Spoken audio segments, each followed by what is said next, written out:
Ego, kaze kandi mwebwe mwese abanywanyi bo kw'iriba ry'ubumenyi. Ubushize twakurikiranye imvo zitanu zotuma umuntu yitwararika kunywa amazi. Nimba utararavye cyangwa utarabona iyo video, linki iri ngaha munsi muri description. Ego, uno munsi naho rero twagiye kuraba izindi mvo zitanu zotuma umuntu yitwararika bimwe bishize kunywa amazi. Aho turavuga amaritiro 3 y'amazi n'imiburiburi ku mugabo, 2 canke arenga umugore, eka n'iritiro 1 n'imiburiburi ku bibondo.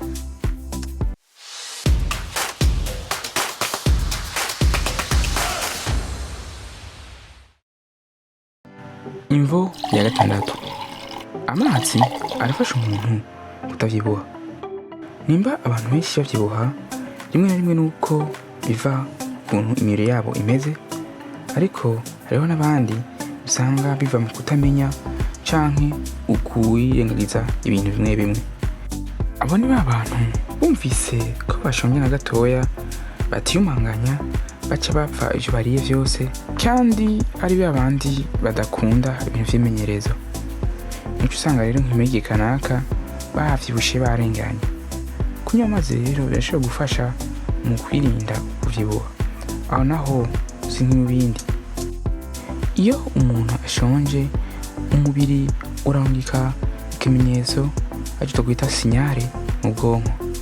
Abahinga bamwe bakurikirana hafi ibijanye n'ingaburo basanze ico kimenyetso kinubikwa mu gihe umuntu ashonje aricyo kimwe n'ikimenyetso umubiri uza kurungika mu gihe umuntu anyotewe canke keneye kunywa amazi.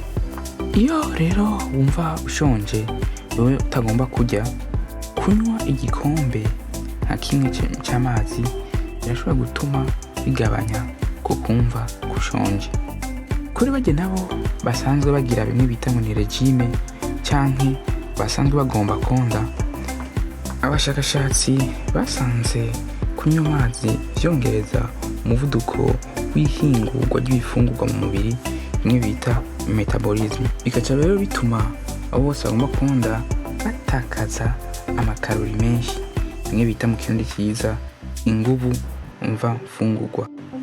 Imvo y'indwi, amazi yongerereza ubwonko inguvu canke ubushobozi. Bisanzwe bizwi yuko ubwonko aribwo butuma umuntu akora ibikorwa byose bijyanye no kumenya cyangwa gutahura. Aho turavuga akarorero uko umuntu abona ibintu, ukuba amaso, ugufata ku mutwe, gukora ibikorwa bitandukanye, ukuganira, eka mbere no kwiyumvira.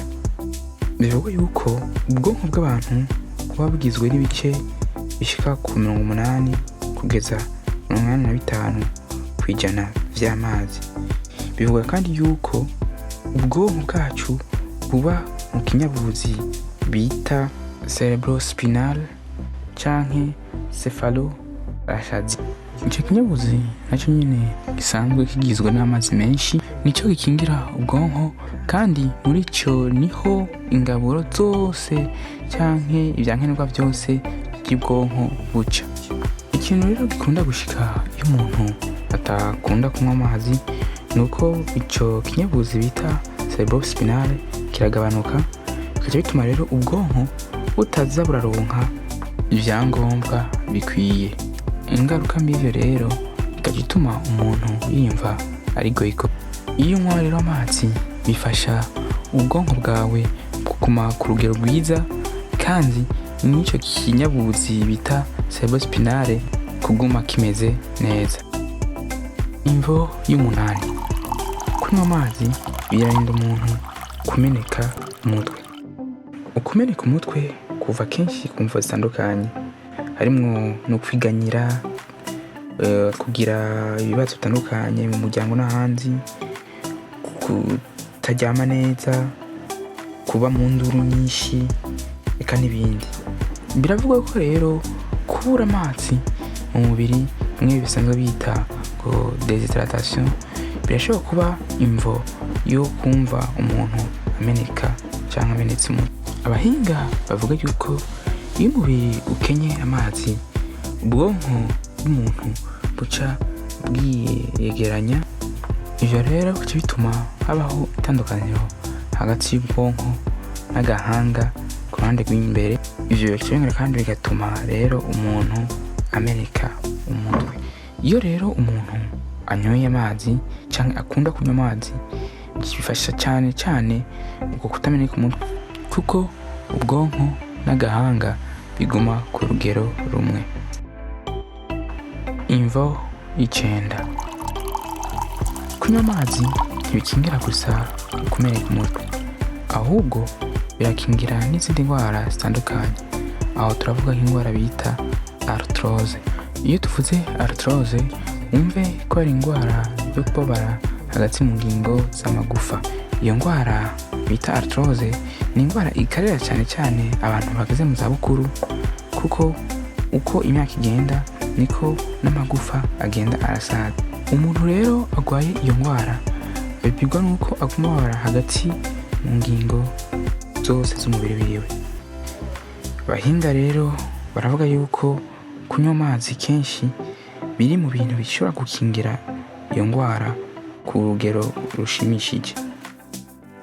Imvo y'icumi: amazi arinda umuntu kugumirwa mu gihe ari mu mwanda mukuru, bimwe bita ngo constipation mu rurimi rw'igifaransa.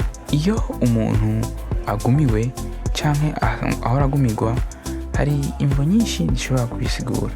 Turavuga nko kudafungura cyane ibifungurwa birimo ibyo bita amafibre, aho harimo nk'ingano, ibiharage, uburantiye n'ibindi.